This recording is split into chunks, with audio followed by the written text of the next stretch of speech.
Good evening and welcome back. The hour is late, and the world has grown still. The lamps are low, the rooms have hushed, and the long day has loosened its hold upon you. Wherever you are now, in your bed or your soft chair, let your shoulders settle. Let your hands rest open or folded, whichever feels more natural. Let your breath move slowly, in and out, as if it were itself a quiet tide. Tonight, we walk together into a very old story. We descend gently and without fear into the realm of Hades, the king of the unseen. We speak of the river crossings, of the dark hounds, of the meadows of pale flowers, and the bright fields beyond. We speak of the throne in the silent palace, of the queen who reigns at the king's side, of the three judges, and of those few mortals who passed through the gates while still living and returned. This is a long and gentle telling. There is no need to hold any of it in your mind. The names will pass over you like soft music. The places will rise and fade like the patterns of dream. Should sleep find you in the first chapter, that is well. Should it find you only at the candle's last breath, that is also well. The story will keep, as all ancient stories keep, in the dark and the quiet. So lower your eyelids if they wish to lower. Let the warmth of the blankets settle into your bones. Let the small sounds of the room become distant, then more distant still. Get cozy, settle in, and let us begin. We turn now towards a threshold. In the old telling, the realm of Hades is not a place upon any map. It lies beneath the world, and beneath the world, beneath. To reach it, one does not travel by road or by ship. One descends. One steps through a fissure in the earth, or through the mouth of a cave, or through the slow folding of the eyelid as sleep takes hold. Imagine then that the ground beneath you has grown soft. Not dangerous, not crumbling, only soft, the way the ground softens in a dream. There is a slope that begins where your bed ends, and it leads downward gently, with a gradient so slight you scarcely feel it. The lamps of the upper world dim. The voices of the living grow distant. The wind that moves across fields and seas falls into hush. The descent is long, but it is not arduous. Each step takes you further from the bright glare of the sun, further from the press of the day. The air grows cool against your skin, and the cool is comforting, like the inside of an old stone temple, like the shaded side of a mountain in the dusk. The walls of the passage, if you reach to touch them, are smooth and dark, polished by ages of slow movement. You walk or you drift, or you are simply carried, the way one is carried in slumber. The descent does not require effort. It is the way of all things in their final hour to find this path. Mortals have walked it for as long as mortals have lived. Heroes have walked it. Kings have walked it. Shepherds and weavers and quiet old men with their dogs at their heels have walked it. The path knows them. The path knows everyone. Before us, far below, the first faint light appears. It is not the light of fire, nor the light of dawn. It is a glimmer of something older, a phosphorescence the ancients said came from the slow breathing of the earth itself. By that light, we will see the river. By that light, we will see the ferryman.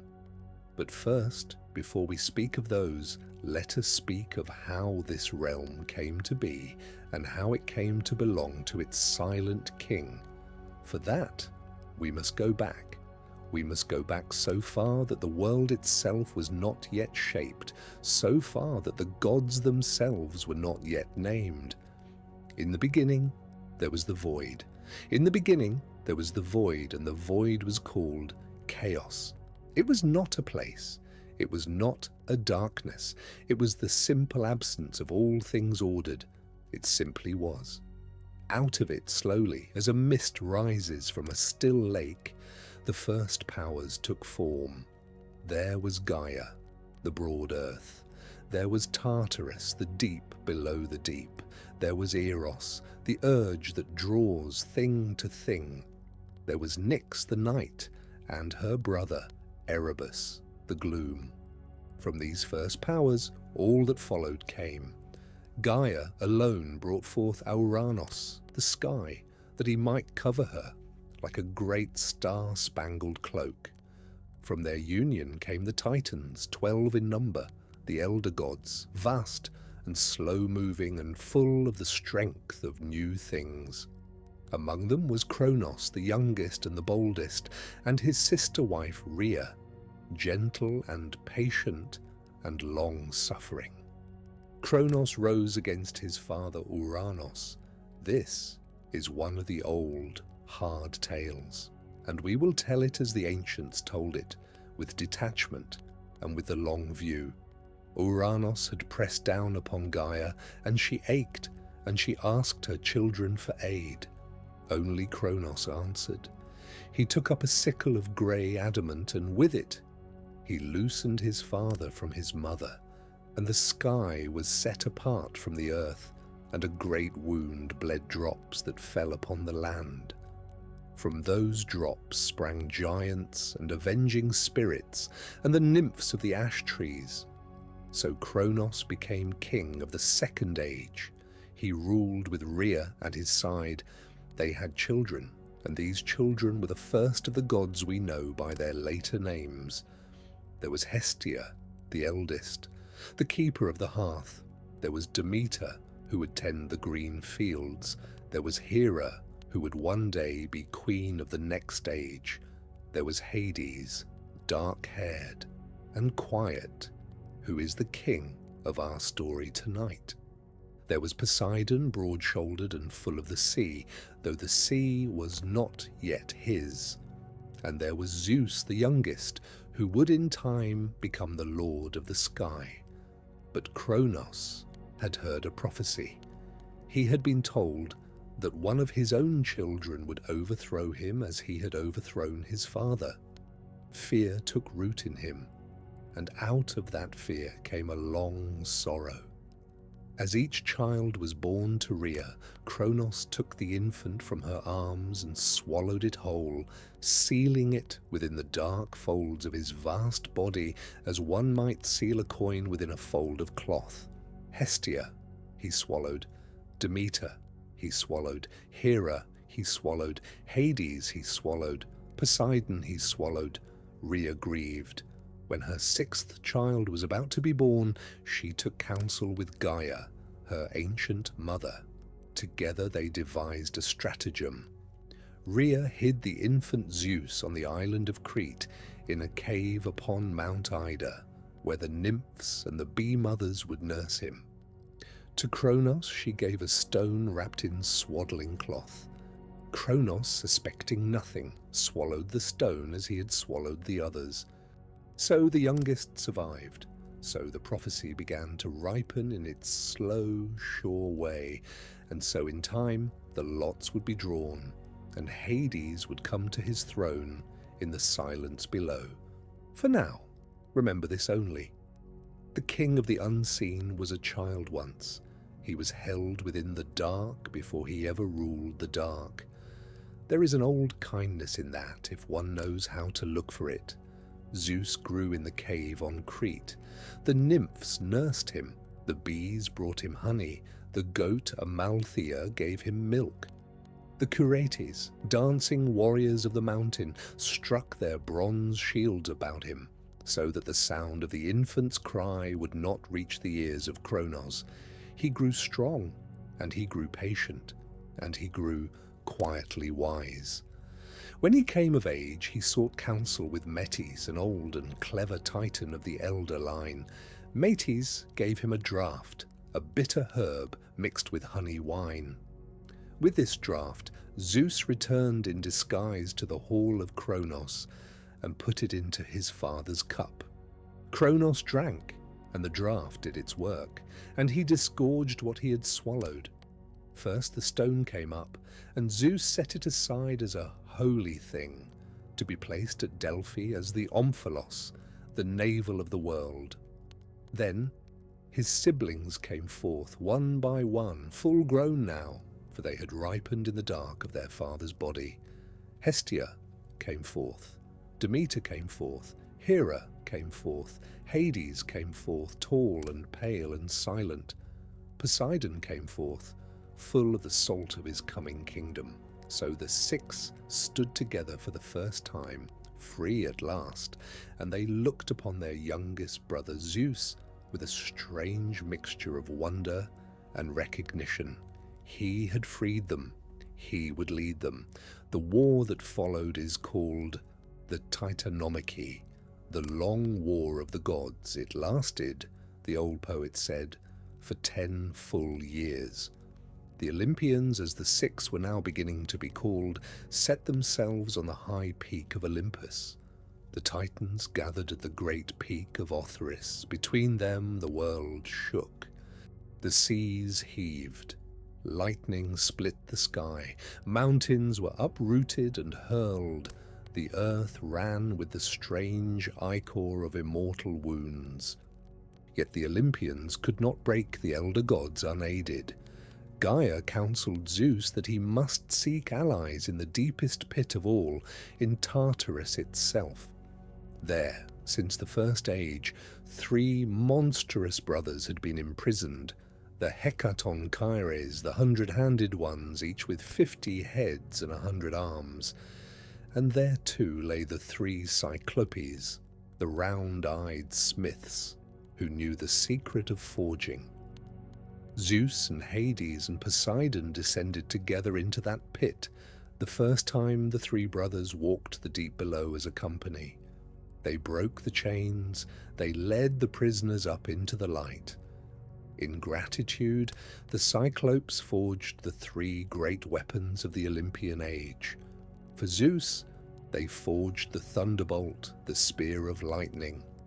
For Poseidon, they forged the trident, 3-pronged and full of the sea's tremor. For Hades, they forged the helm of darkness, the helm of invisibility, which when worn would render its wearer unseen by mortal and immortal alike. With this helm, Hades crept into the camp of Kronos and destroyed the Titans' weapons in silence, and the tide of the war turned. The Titans were thrown down. Most were bound and cast into the very pit from which the 100-handed had been freed. Kronos himself was overthrown. The age of the Second Order ended.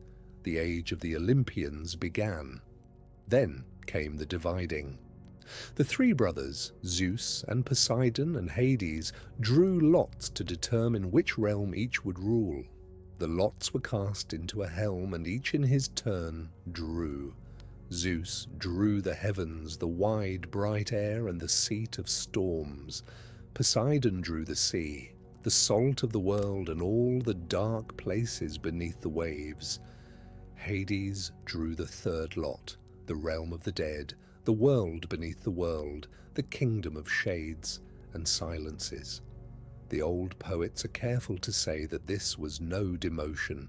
The realm of the dead is not a punishment. It is one of the 3 great kingdoms, equal in weight to the sky and the sea. Hades did not weep. Hades did not protest.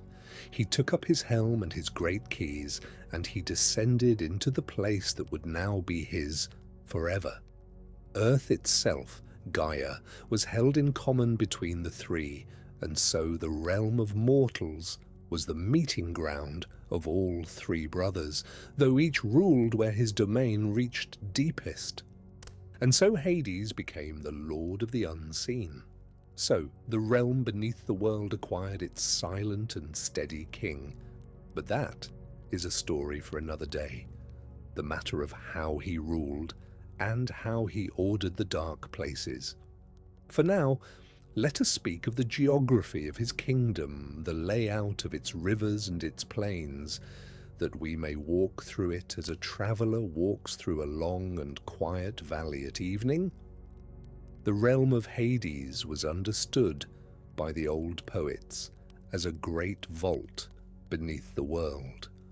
To enter it, one passed through certain known thresholds upon the surface: the cave of Tainaron at the southern tip of the Peloponnese, the lake of Avernus in the land of the Italians, the gorge near Eleusis, and certain other places where the rocks split and the air grew cold. Through these openings the dead were carried, drawn by an invisible current. Beyond the threshold, the land of the dead was vast, and it had its districts and its provinces, much as the upper world has its lands. There was a long approach, a grey country through which the new shades drifted, neither lost nor found, until they reached the edge of the first great river. There were the river crossings, 5 in number, each with its own nature and its own use. There was the gate, before which crouched the great hound, 3-headed and patient. There was the seat of the judges, where each mortal life was weighed in the slow and just balance. Beyond these stretched the meadow of the asphodel flowers, where the great mass of the dead made their long, slow dwelling, neither tormented nor blessed, only continuing, as a candle continues when its wick burns low.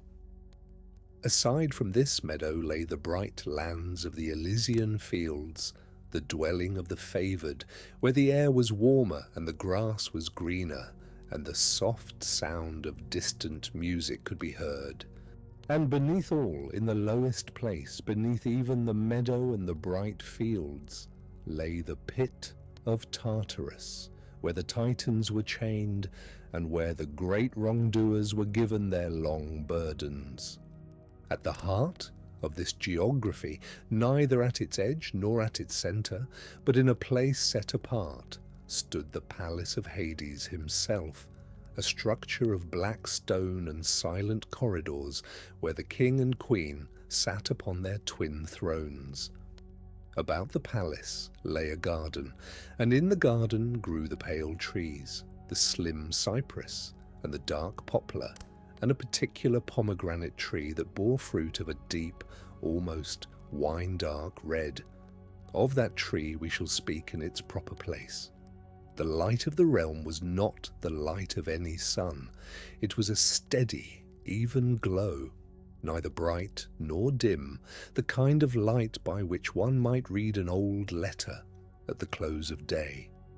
There were no shadows, or rather, there was only one great shadow, soft and even and forgiving, in which all things sat with equal calm. There were no seasons, there was no morning, there was no evening. It simply was. The old poets sometimes spoke of a wind in the realm of Hades, a slow, sighing wind that drifted through the long corridors and across the meadow. It was not a wind that chilled, nor a wind that pressed against one's face. It was more like the breath of a sleeper, deep and slow and untroubled. Some said it was the breath of the earth itself, others that it was the breath of all who slept the long sleep below. There were also, in the geography of the realm, certain great trees and certain great stones that served as landmarks. There was the white cypress at the entrance, beneath which the new shades sometimes paused. There was the black poplar near the river Lethe, beneath which one might lie down and forget. There was the stone of mourning, where Demeter once sat in her long search for her daughter, and where mortals who entered the realm sometimes paused to remember those they had left behind. These places, the old tellers said, were the touchstones of the journey, the points where memory rested, and where the dead and the living, for a brief moment, were not so far apart. For now, remember this: the realm beneath the world has a shape, it has a map, it has a logic, It is not a chaos. It is an ordered kingdom, kept in its order by its long-reigning king. We turn now to its rivers. 5 rivers run through the realm of Hades, and each carries its own meaning, and each is named for the quality of what its waters bear. The ancients gave each river its own god, for in the old way of seeing, a river was always more than water. A river was a being. A river was a long, slow, walking voice through the land. First was the Styx. The Styx was the great boundary river, the river that wound about the realm of Hades 9 times before its waters returned to their source. Its name meant hatred, but the hatred was not a personal anger. It was the deep, cold refusal of life by the things beyond life. The waters of the Styx were dark and slow, and they had a peculiar property. An oath sworn upon them could not be broken even by the gods themselves. When an immortal swore by the waters of the Styx, that immortal was bound. To break such an oath was to lose, for 9 long years, the company of the gods, and to be set apart in silence and shame. So even great Zeus, lord of the high sky, swore his most binding oaths upon those slow, dark waters. Second was the Acheron, the river of woe. The Acheron was the river of crossing. It was upon its dark surface that the ferryman Charon drove his long, narrow boat. The Acheron's waters were murky, the colour of old wine left too long, and through them, sometimes, one could see the slow movement of fish that had never known the sun. The shades of the newly dead gathered upon its near bank, waiting their turn to cross. There was no impatience among them. There was only the long patience of those who have at last set down a burden. Third was the Cocytus, the river of lamentation. Its waters carried the soft murmur of weeping, though no figure could be seen upon its banks.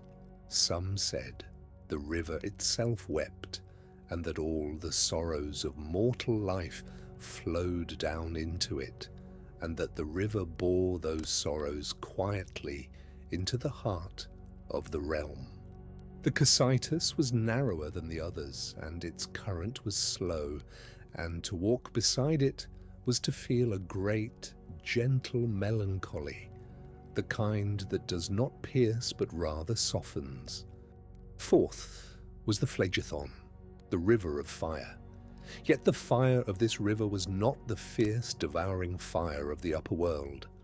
It was a low, steady glow, a phosphorescence of slow flame that ran beneath the surface of the dark water, the way coals glow beneath grey ash. The Phlegethon ran along the bounds of Tartarus, where the great wrongdoers were kept, and its slow heat was said to be the heat by which their burdens were measured and made known. Yet even there, the fire was not cruel. It simply was. Fifth was the Lethe, the river of forgetfulness. The Lethe was the gentlest of the 5. Its waters were clear and cool, and they ran through a long meadow, where the shades of the dead might come in time to drink. To drink the water of Lethe was to set down at last the long bundle of mortal life, the names, the faces, the small angers, the deep loves, the regrets, the joys, the wounds that never quite healed in the upper world. The shades did not always drink at once. Some carried their memories for ages before they were ready. The Lethe waited. The Lethe was patient. The Lethe never refused. The 5 rivers met, the old poet said, at a great marsh at the centre of the realm, where their waters mingled and slowed. There the geography of memory became one. There the long boundaries of meaning loosened, and the shades who had drifted through their long stations came at last to rest. If you listen, as you lie there in the quiet of your room, you may almost hear the sound of these rivers, a slow current, a murmur in the dark, a long, soft passage of water through stone. It is the oldest sound in the world. It is the sound of all things returning to their source. At the bank of the river, Acheron stood a figure that the old poets described with great care.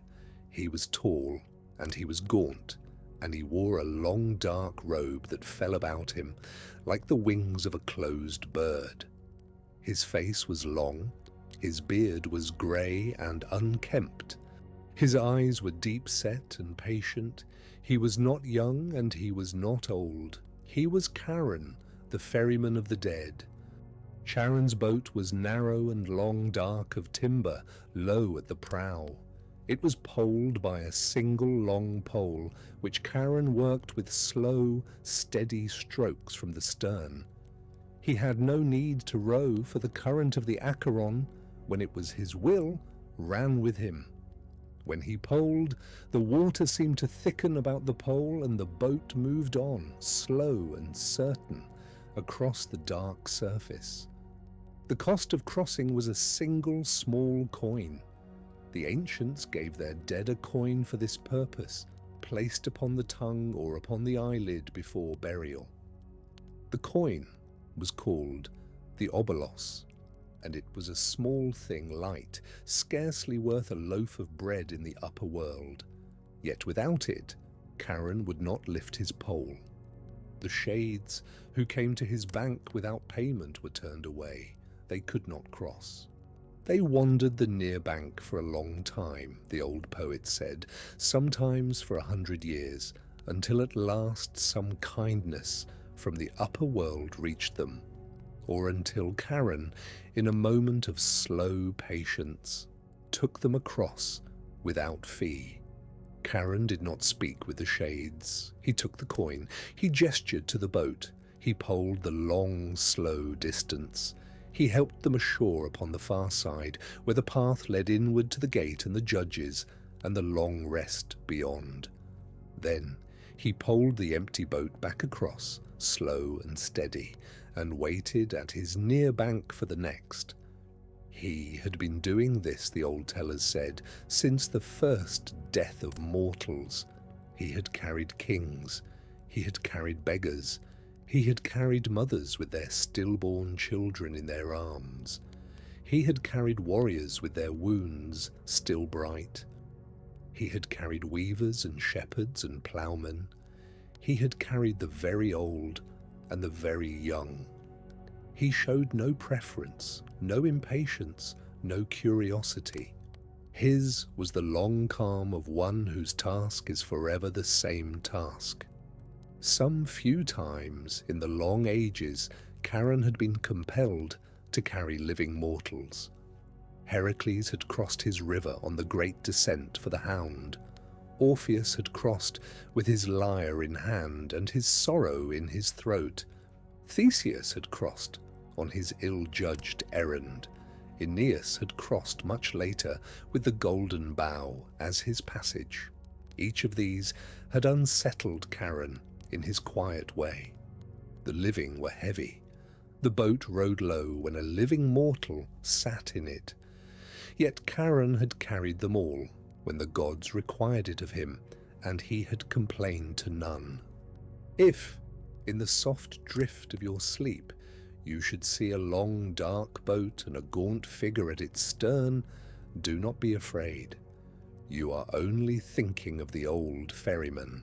He has waited patiently for the world's long while.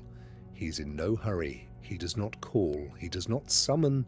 He merely is at his bank, as he has always been. For now, remember this. There is a quiet ferry that crosses the dark river. It costs only a small coin. The water is slow. The wait, when it comes, is not a wait of fear. Beyond the far bank of Acheron, the path rose and bent, and after a long, gentle climb, it came to the great gate of the realm of Hades. The gate was of black bronze, and it was set into a wall of black stone, and it had stood there since the lots were drawn between the brothers. Upon the lintel of the gate, the old poet said, was carved the name of the king in letters older than letters. Through this gate every shade must pass, and from this gate no shade returned without the consent of the king. Before the gate on the inner side lay the guardian. The guardian was a hound. He was named Cerberus, which in the old tongue meant the spotted or the demon of the pit, depending on which old reciter you trusted. He was vast, the size of a small hill. He had 3 heads, each with its own deep voice and its own slow temperament. Some said he had a serpent for a tail, and others that his back was ridged with the heads of small serpents. He was the offspring of Typhon and Echidna, 2 of the oldest and strangest of the primal beings, and he had been set at the gate as guardian since the first age of the realm. Cerberus's task was a clear one. He admitted all who came in. He turned back all who tried to leave. The shades, on entering, found him quiet, the 3 heads laid upon his great paws, the eyes half closed, the breath slow. He noted each as they passed, but he did not move against them. They went their way to the judgment seat and to whatever station awaited them, and Cerberus did not stir. Should any shade, however, attempt to return back through the gate toward the upper world, Cerberus rose. The 3 heads lifted. The deep voices began their slow chorus, and no shade had the strength to pass him. He was the keeper of the boundary. He was the watchman of the long sleep, yet he was not without his softness. The old poet said that he could be soothed. Heracles, on his great labour, had wrestled him into submission with bare hands and a great patience, taking each of the 3 heads in turn and holding them gently against the ground until the hound understood that no harm was meant. Orpheus had charmed him with the lyre, the music falling softly upon his 3 pairs of ears, until the great hound laid down his heads and slept, and so the singer had passed unseen. The Sibyl, when she led Aeneas through the realm, had brought a honeyed cake drowsy with poppy and other herbs, and the hound had taken it in one slow mouthful and fallen into a deep slumber, and the living traveller had walked by. So, Cerberus was not implacable. He was not unkind. He was a working creature, a great hound at his post, doing his old task. He could be gentled by music. He could be gentled by patience. He could be gentled by a small kindness, well timed. The shades themselves, when they passed him, often felt a strange comfort. Here was the great threshold, marked and held. The boundary was real, the crossing was final. There was no chance after the gate of being called back into the troubles of the upper world. The gate had closed, and the gate would not open. The great hound lay before it, breathing slowly in his long watch. If, in the soft drift of your sleep, you should hear 3 deep and gentle voices, like the murmur of 3 rivers running over stone, do not be alarmed. It is only the breathing of the great hound. He is at his post. He is doing his slow and ancient work. Beyond the gate, in a long pillared hall of black marble, sat the 3 judges of the dead. They were Minos, Rhadamanthes, and Iacchos. Each had once been a mortal king, and each had been chosen for his wisdom and for his justice, and each had been set after his own death in this place of solemn weighing. Minos had been a king of Crete. He had ruled in the great palace of Knossos, in the age before the war of Troy. He had been a giver of laws. His laws had been carved upon stone tablets and set in the temples and the courts of his people. Even in his lifetime, the old tellers said, he had been called the wisest of mortals, and the gods had taken note. After his long life ended, he was set in the realm of Hades as chief among the 3 judges. His station was the heaviest cases, the lives most difficult to weigh, the questions of guilt and intention that no simpler eye could untangle. Rhadamanthys was Minos's brother, also a son of Zeus and the lady Europa. He had been a king upon Crete also, and later, upon other islands. He had been known for the gentleness of his judgments, the careful patience of his court, the way he listened. He was set to judge the shades of the east, those who came from the lands of the rising sun. His station was the dwellings of the favoured, the matters of grace and consolation. Iarchos was the eldest of the 3, and the 3rd son of Zeus, born of the nymph Aegina. He had been a king on the island that bore his mother's name. He had been known for his piety, for his austerity, for his refusal of luxury.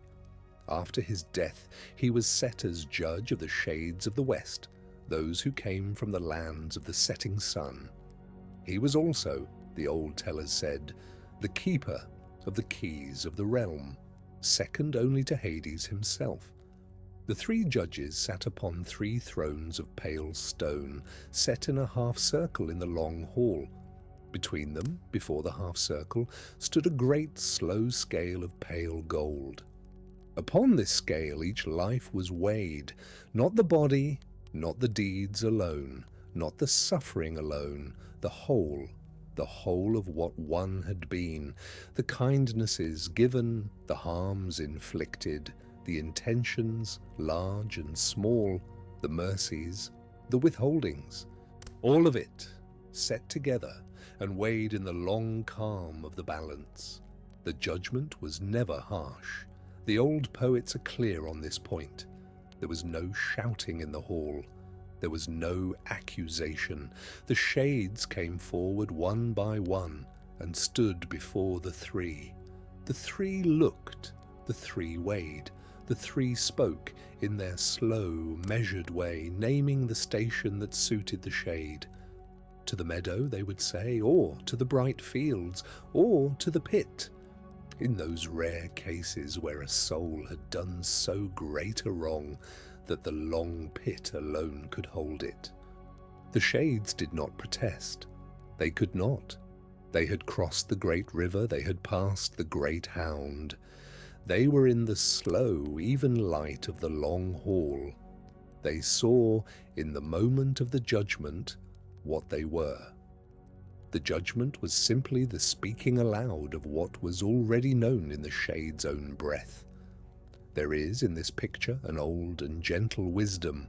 The justice of the realm of Hades was not punitive, it was clarifying. It was the long, slow setting of each life in its true place. The favoured were not boasted of, the wronged were not pitied, the wrongdoers were not despised. Each shade was set where its weight set it, and there it lay, in the great equilibrium of the realm beneath the world. The greater part of the dead, the old poet said, did not go to the bright fields nor to the dark pit. They went to the plain of Asphodel. The plain was a vast meadow, level and broad, stretching away into the soft, even light of the realm. Across it grew the asphodel, a pale flower with a tall, slim stalk and a cluster of small, 6-petaled blossoms at its top. The blossoms were not white and they were not grey, they were of a colour between, a soft, lunar pallor that the upper world has no exact match for. The meadow extended further than any eye could measure. There was no boundary visible. The asphodel flowers swayed in the slow, sighing wind of the realm. There were no trees in the meadow except at its far edges where the cypresses and the dark poplars began. The earth beneath the flowers was soft, the colour of pale ash, and it gave gently underfoot. In this meadow the shades of the great mass of the dead made their long dwelling. They wandered, slowly, among the flowers. They did not speak much. When they did speak, their voices were soft, like the whisper of dry leaves. They did not eat. They did not drink, except sometimes after long ages, from the waters of the Lethe at the meadow's far edge. They did not sleep, but neither did they wake. They simply continued in the long, slow continuation that the meadow allowed. Some old tellers spoke of the asphodel dwellers with a tone of melancholy, as though the plain were a place of subdued sorrow. Others spoke of it more kindly. The shades there, they said, had set down the long burdens of mortal life. They had set down the hunger. They had set down the fear. They had set down the striving. What remained was a quiet form, a memory walking through a meadow, content in its own slow way to be just that. Old kings walked the meadow alongside old shepherds. Mothers walked beside the children they had borne. Friends who had been parted by the long roads of the upper world found one another again, after a fashion. The recognitions, when they came, were not loud. There was a quiet nod, a settling of the eyes, a long, slow recognition that did not need words. The meadow did not require demonstration. The meadow allowed presence. The asphodel itself, the ancients said, was the food of the dead, though the dead did not need food. It was their flower. It grew nowhere in the upper world in quite the same way. The Greeks would plant a single asphodel beside a grave, and so the upper world and the underworld were quietly joined at that one spot. A small flower bridging two realms. The light upon the meadow was the steady, even light of the whole kingdom. There was no morning upon it and no dusk. The wind moved slowly through the flowers, and the slow movement was the only sign that any time passed at all. If, as you lie there in the quiet of your room, you should see a vast pale field stretching away beneath an even light, with slim flowers swaying in a slow wind, know that you are seeing the meadow of the asphodel. It is the great commons of the realm beneath the world. It is the dwelling of the many. It is a place not of pain, but of quiet continuation. For now, remember this: the greater part of the dead do not suffer. They do not rejoice in great rapture either. They walk a long meadow under a steady light. They breathe a slow wind. They are at last not weary. Beyond the meadow of asphodel, separated by a low ridge of pale stone and a brief stand of dark cypresses, lay the bright lands. These were the Elysian fields, the dwelling of those whose lives had been weighed by the three judges and found worthy of a particular favour. Heroes lived here, sages, poets, those who had been just in office, those who had endured great suffering with grace, those who had been initiated into the sacred rites at Elysium. The old poets did not always agree on the precise reasons one came to the bright lands, but they agreed on the place itself. The Elysian fields were warmer than the meadow. The air carried a soft scent, like the scent of a garden after rain, or the scent of a young vineyard in the early summer. The grass was green, a true, mortal green, the colour of meadows in the upper world. The light, though it was the same steady glow of the whole realm, seemed somehow brighter here, as though the air itself were lighter and let more of the soft luminescence through. Streams ran through the bright lands, clear and shallow, and the shades who dwelt there often walked beside them. There were groves of olive and laurel and poplar. There were small clearings where the shades sat together and spoke. There were occasional sounds of music, a lyre, a flute, a soft voice singing an old song. The music never grew loud. It was always at the threshold of hearing, a gentle accompaniment to the long, slow life of the place. The shades of Elysium had bodies of a kind that the meadow dwellers did not. They could embrace one another. They could share a cup of pale wine drawn from the streams. They could lie together in the grass and look up at the soft glow that served as their sky. The old poets said that the bright lands held something of the upper world's sweetness, with none of its sharpness. There was no hunger here, but there was the memory of pleasant meals. There was no fatigue, but there was the satisfaction of a quiet evening at the end of a journey. There was no parting, but there was the long, slow welcome of those who had once parted in the upper world and were now together again. Achilles dwelt here after his long story at Troy.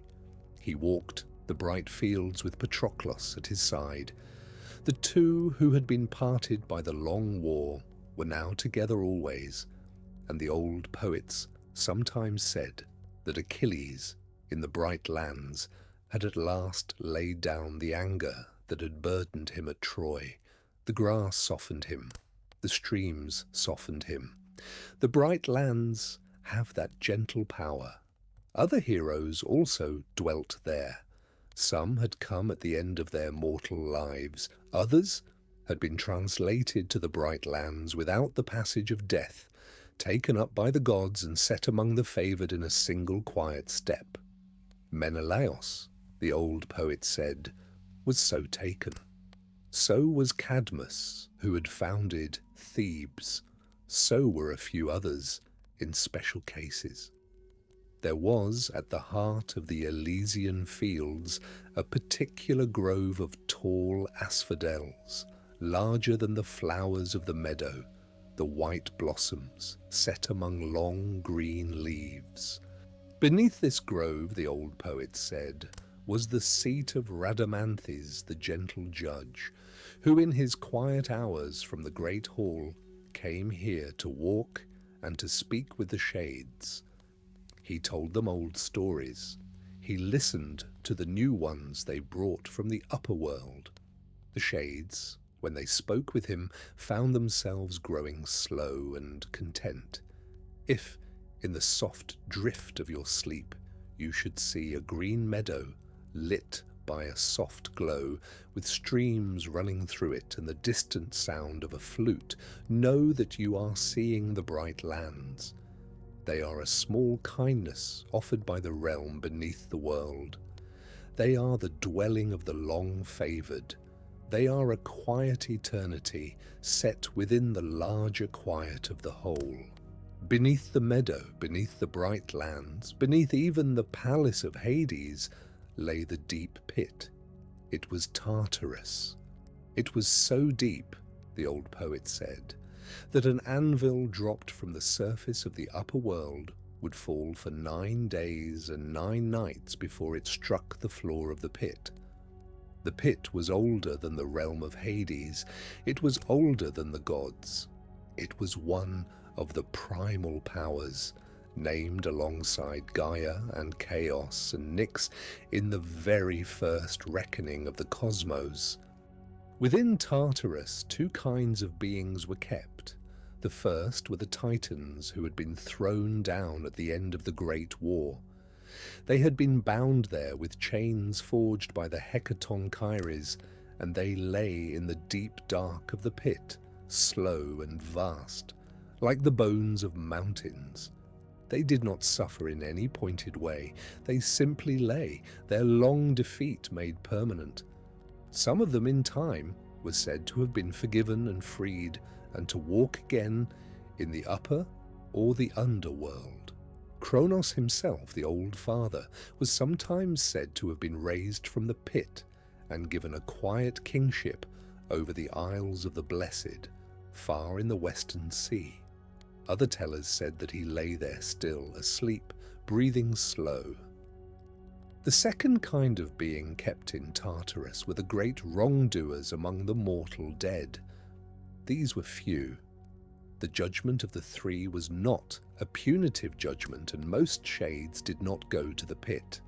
Yet there were some, those whose offences had been so great that the slow balance of the scale tipped wholly against them, who were set in Tartarus and given their long burdens.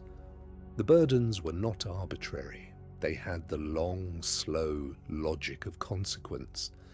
Tantalus, who had offended the gods by setting his own son upon the table as a feast for them, was placed in a pool of clear water beneath a tree heavy with fruit. When he reached for the water receded. When he reached for the fruit, the wind lifted the branches beyond his grasp. His thirst was eternal, and his hunger was eternal.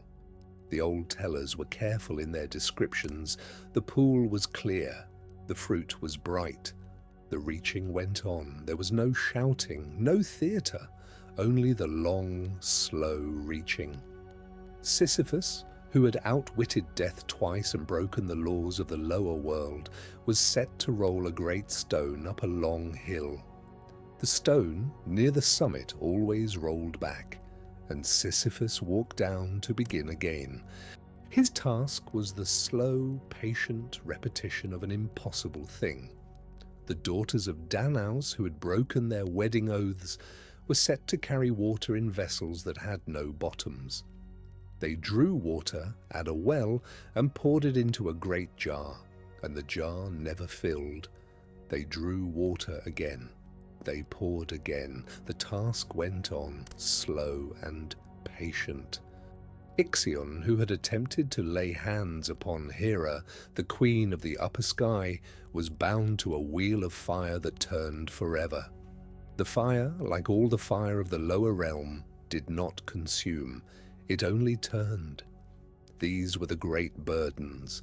The old poets told them not to terrify, but to instruct. The pit was not a place of cruelty. It was a place of consequence. The wrong, having been done, became a slow and patient task, set in the pit, where it could be borne without disturbing the long quiet of the rest of the realm. Hades, the king, did not visit the pit often. He delegated its care to the avenging spirits, the Erinyes, the three sisters of patient wrath. They walked the deep dark with their long torches, and they tended the bound and the burdened with the same impartial steadiness that the judges showed in their hall. Above all this, in the great hall of his palace, the king sat upon his throne, and the order of his kingdom held. For now, remember this, even the pit had its order. Even the long task had its dignity. Even the deepest dark had its slow, even keeping. The palace of Hades stood at the heart of the realm, set apart from meadow and field and pit, in a great courtyard of black stone. The walls of the palace were tall and smooth, of stone so dark that even the steady glow of the realm did not seem to reflect from it. The roof was high, with a long beam of polished cypress running its length. The doors were of bronze, blackened by no fire and no smoke, only by the patient handling of long ages. Within the palace, the corridors were long and even and quiet.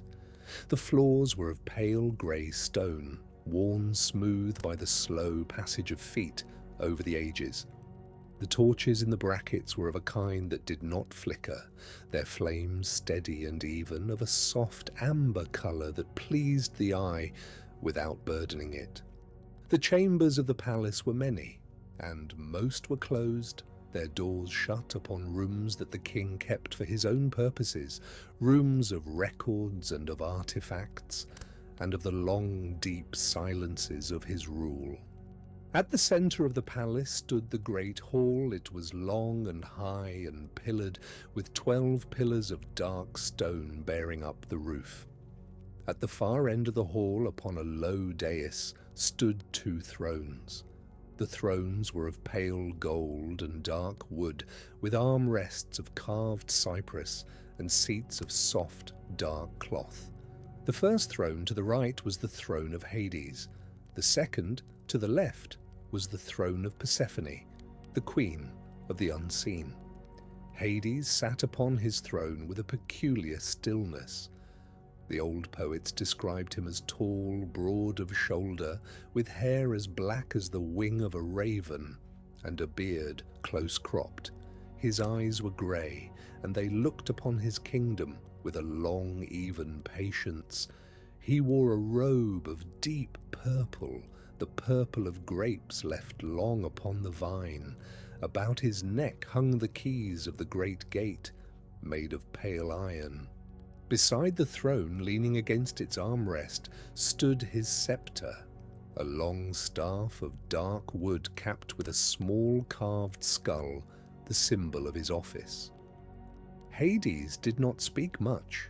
The old poets agreed on this. He listened, he weighed.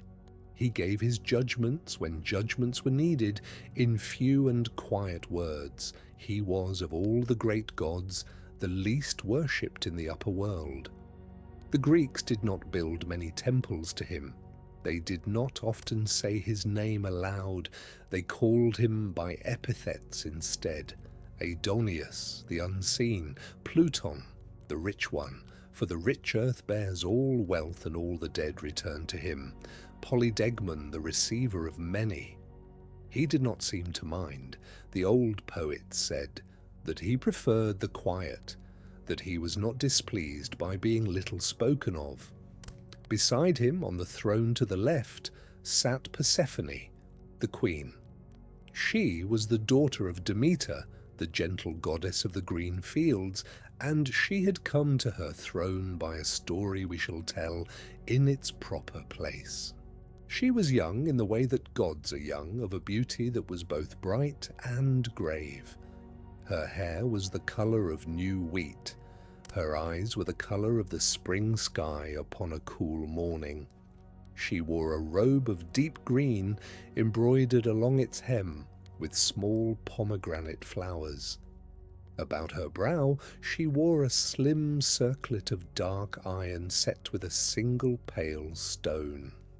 Persephone, when she was in the realm, sat at Hades' side, and she shared the rule. She was not a captive. The old tellers, when they considered the matter carefully, were clear that Persephone, in her time, had come to a kind of contentment with her station. She loved her mother still. She loved the upper world, and she returned to it for half each year by the long arrangement that had been made.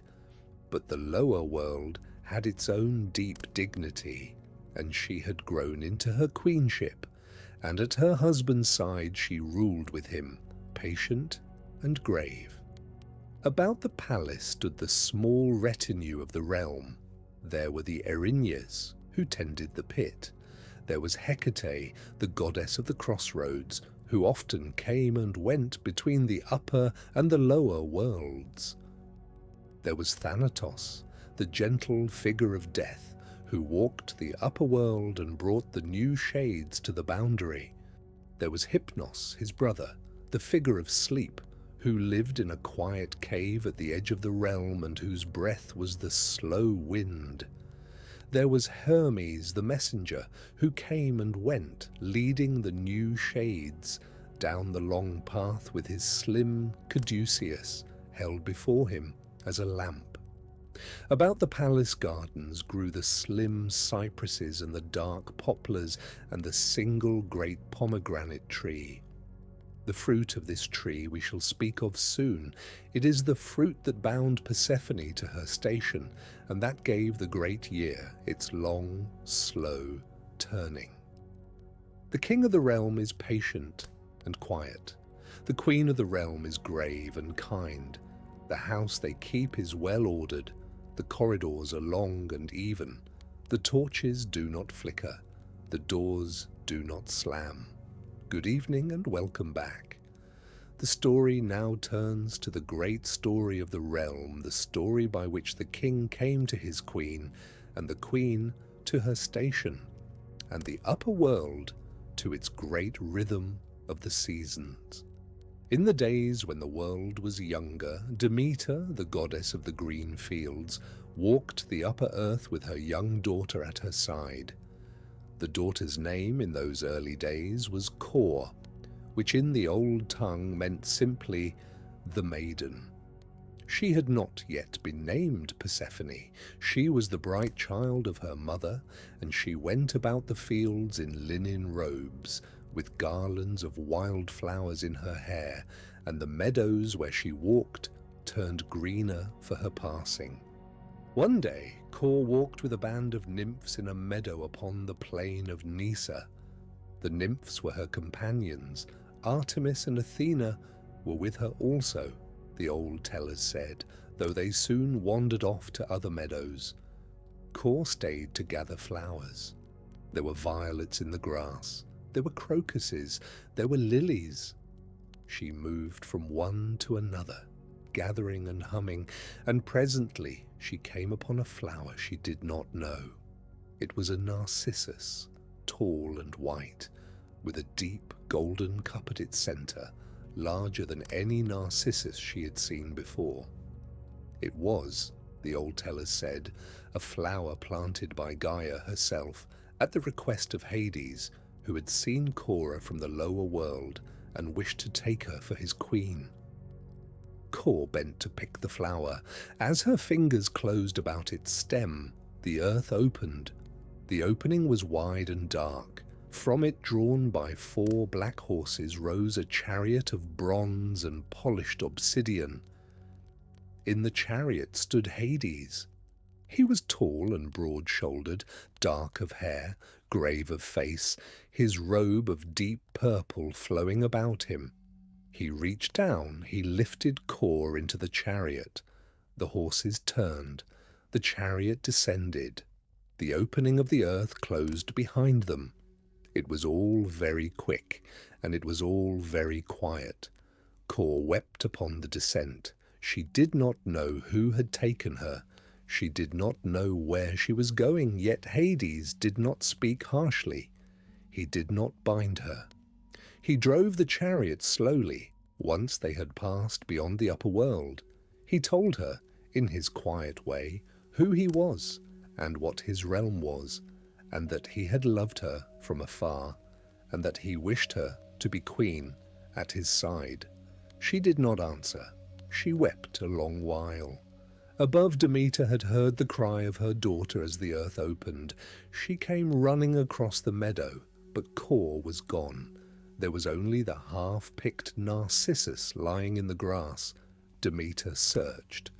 She searched for 9 days and 9 nights, carrying 2 torches across the upper world, asking every plant and every animal and every old shepherd whether they had seen her daughter.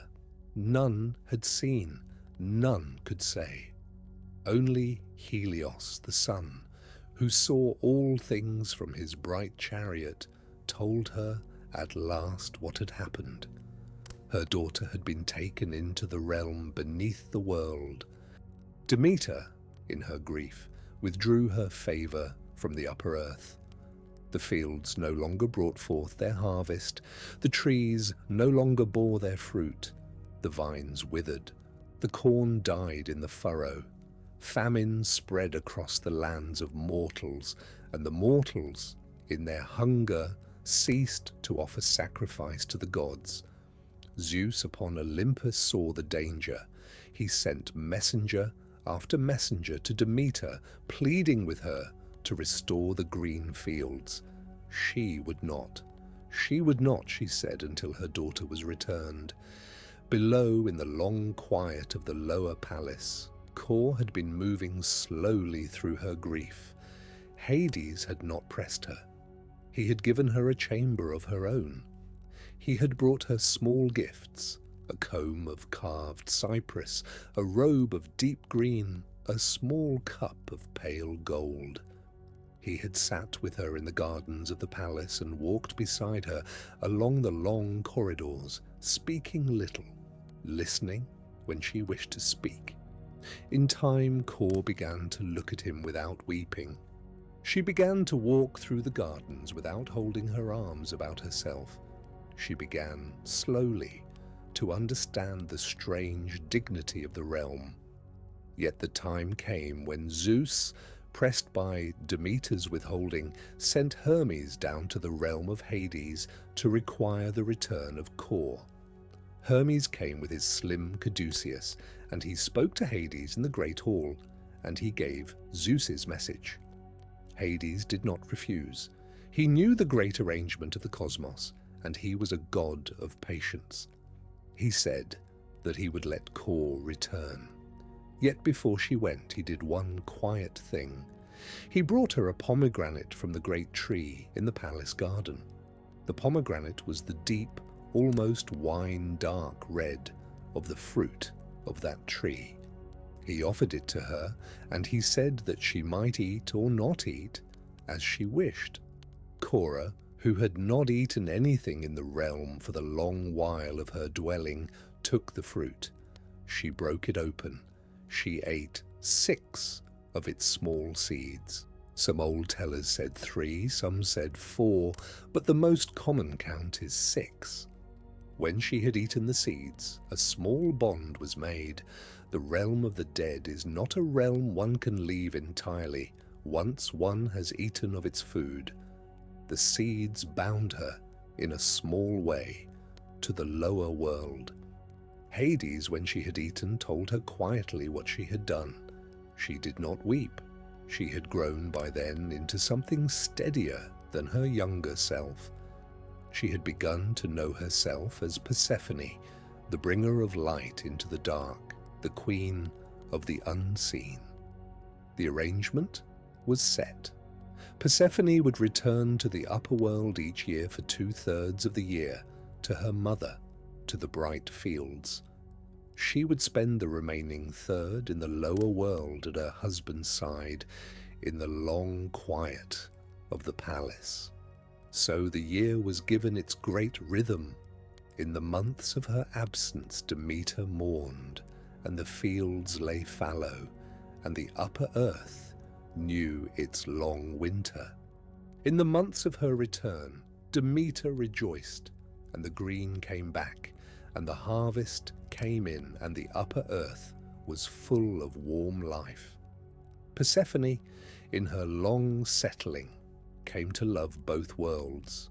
She loved her mother and the bright meadows of the upper earth. She loved her husband and the long corridors of the lower palace. She was not torn. She was at peace in each in its season.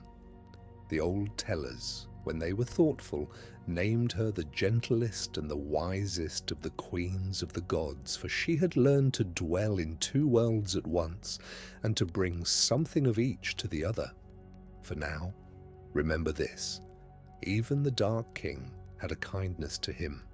Even the abducted queen in time found her station and her dignity. The great year of the upper world turns by the long agreement that was made in the lower palace. The seasons themselves are the breathing of that arrangement. A few mortals in the long ages walked through the realm of Hades while still living and returned to tell of it. They are few, and their stories are told with care. The first was Orpheus, the singer. He was born in Thrace, of the muse Calliope and the river god Oeagros, and from his earliest years his voice and his lyre were such that the wild beasts grew quiet to hear him, and the trees bent toward him, and the streams paused upon their stones. He took to wife the maiden Eurydice, who walked one day in a meadow with her companions and was bitten by a serpent in the grass. She died, and her shade went down to the long meadow of the Asphodel. Orpheus could not bear it. He took up his lyre and he made the long descent. He walked the dark passage. He came to the bank of Acheron. Charon, who had never carried a living mortal of his own accord, lifted his pole at the singing of the lyre.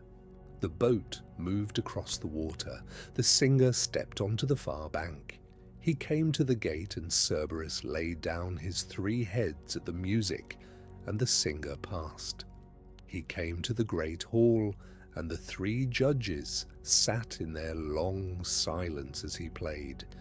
He came at last to the palace of Hades, and there in the long pillared hall he played before the king and the queen. The lyre did its slow work, the king listened, the queen listened. Hades, who was not easily moved, found himself moved. Persephone, who had known her own crossing, wept gently. The shades, who had drifted in to hear, stood very still. Even the Erinyes lay down their long torches. Even Tantalus in his pool paused in his reaching. Even Sisyphus on his slope rested upon his stone. At the end of the singing, Hades spoke quietly.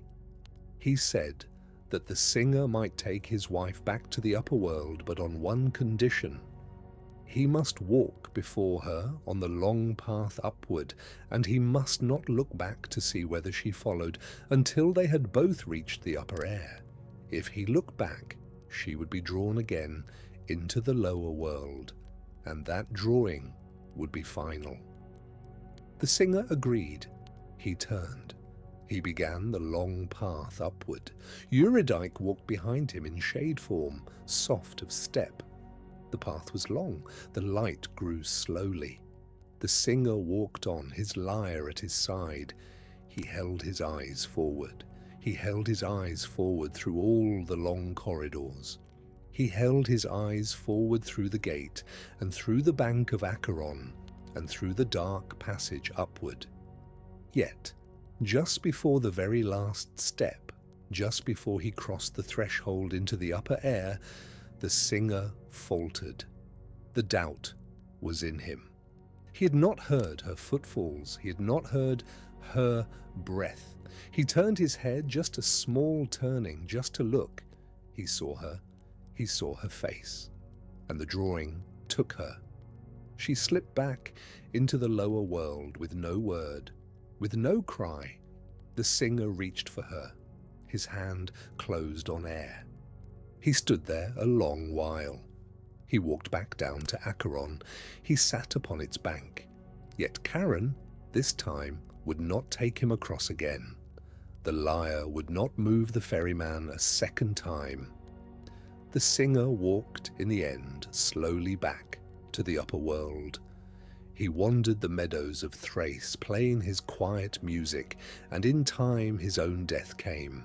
And he went down to the realm a second time, this time as a shade among shades. There, the old tellers said, he found Eurydice at last, in the long meadow of the Asphodel, and they walked together among the pale flowers, and the long parting was at last undone. The second mortal who came was Heracles. He came on the last and greatest of his 12 labours. He had been set the task of fetching Cerberus, the great hound, up to the upper world to show before his cousin Eurystheus. He descended at Tainaron. He crossed Acheron, with Charon taking him grudgingly, knowing he was a son of Zeus.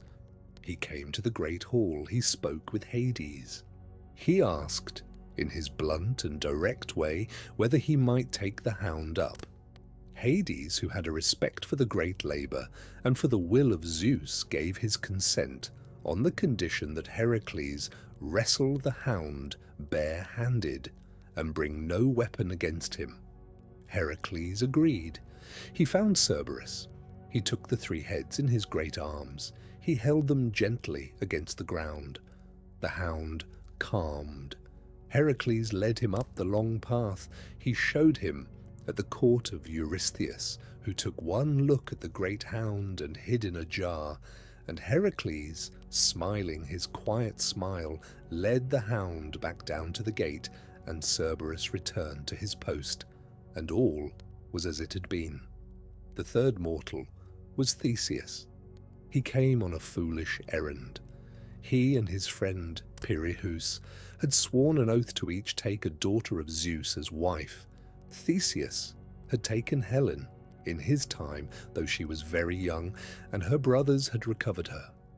Pirithous, in his pride, had set his sights upon Persephone herself. The two heroes descended to the realm with this aim. They came to the great hall.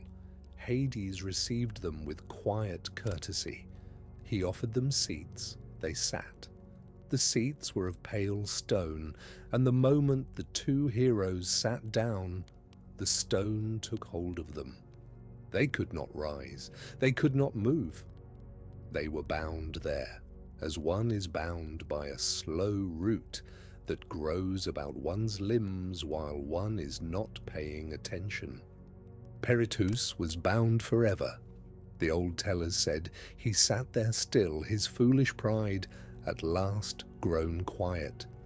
Theseus, after long ages, was freed by Heracles, who came down on a separate errand and, finding his old companion bound, broke the stone and led him back to the upper world. Theseus carried, ever after, a slight stoop where the seat of pale stone had taken hold of him. So the realm marked those who came to it with wrong intent, and yet, in time, even Theseus was forgiven. A few others walked the realm living. Aeneas walked it, much later, in the time after the fall of Troy, with the golden bough as his passage. Psyche walked it on her errand for Aphrodite, with 3 small cakes and 3 small coins. Odysseus, on his long voyage home, called up the shades at the very edge of the realm and spoke with them, though he did not pass within. Each of these is a story, and each is told with its own care. But they are stories for other nights. Let this thought rest quietly. The realm is not entirely closed. It has been entered by the living when the gods consented. It will be entered by all of us in our long, quiet hour. And those few who walked it living all returned, changed. They walked more slowly. They spoke more softly. They had seen a long thing, and the long thing had set them in better proportion with their own lives. The realm of Hades, in the long view of the old tellers, was not a place of fear. It was a place of order. It was the great patient kingdom at the foot of the world, where each life, in its long ending, was set in its true station, and where each shade walked, or rested, or laboured according to the slow logic of what it had been. The old poets are sometimes misread. The realm is described in dark words, and dark words can be mistaken for hostile words. Yet, read carefully, the descriptions are not hostile. The light is steady, the wind is slow, the hound is patient, the ferryman is patient, the judges are patient. Even the pit, with its long burdens, is patient. There is no hurry in the realm beneath the world. There is no anger. There is no spectacle. There is only the long, even keeping of what is. The king himself, the old tellers note, was the most patient of all the gods. The upper sky knew sudden storms. The sea knew its wild squalls. The fields knew the quick anger of drought and the quick joy of harvest. But the realm beneath knew only the slow, even glow, and the slow, even wind, and the slow, even breath of the king. He was, perhaps, the most underpraised of the gods, but his work was perhaps the most steady. He held the boundary. He kept the great ledger. He gave the long rest. There is a comfort in this for those who think upon their own long ending. The realm is not a punishment. The realm is a place where one is finally set down. The mortal life has its own intensities, the long fevers, the long strivings, the small angers, the long loves, the work, the worry. These are the burden of being upper world. The realm beneath is the long releasing. The Asphodel dwellers do not labour, they do not strive. They walk a meadow under a soft light. They breathe a slow wind. They are not unhappy. The bright lands hold those who have been favoured. The pit holds those few whose burdens by their own action were too great to be set down. The great mass of the dead, the simple, long meadow walkers, are content. They are released, and the realm has its kindnesses. The ferryman accepts a small coin, the hound can be gentled, the judges weigh without anger, the king listens. The queen, who knew the descent herself, sits at his side with grave understanding. The river Lethe waits for those who are ready with its clear waters, and a single drink sets down at last the long bundle of upper-world memories. The seasons of the upper world are the breathing of the great agreement between the realms. The winter is the queen below, the spring is the queen above. The slow turning of the year is the slow turning of her returning. So the lower world is not so far from the upper as it might seem. They are joined by the great pomegranate seeds. They are joined by the slim asphodel beside the grave. They are joined by the long, slow rhythm of the year. Let this thought rest quietly. The realm beneath the world is held in good order. Its king is patient. Its queen is gentle. Its rivers are slow. Its meadows are wide. Its judges are just. Its long sleep is the longest kindness offered to mortals. Let us, before we close, name the figures we have walked with tonight, gently, as old companions are named at the end of a long evening.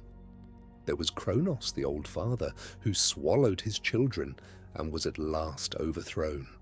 There was Rhea, his patient wife, who hid the youngest. There was Zeus, the youngest, who freed his siblings and led the long war. There was Poseidon, his broad-shouldered brother, who drew the sea. And there was Hades, the third brother, who drew the realm beneath the world. There were the three weapons forged by the round-eyed Cyclopes in their gratitude.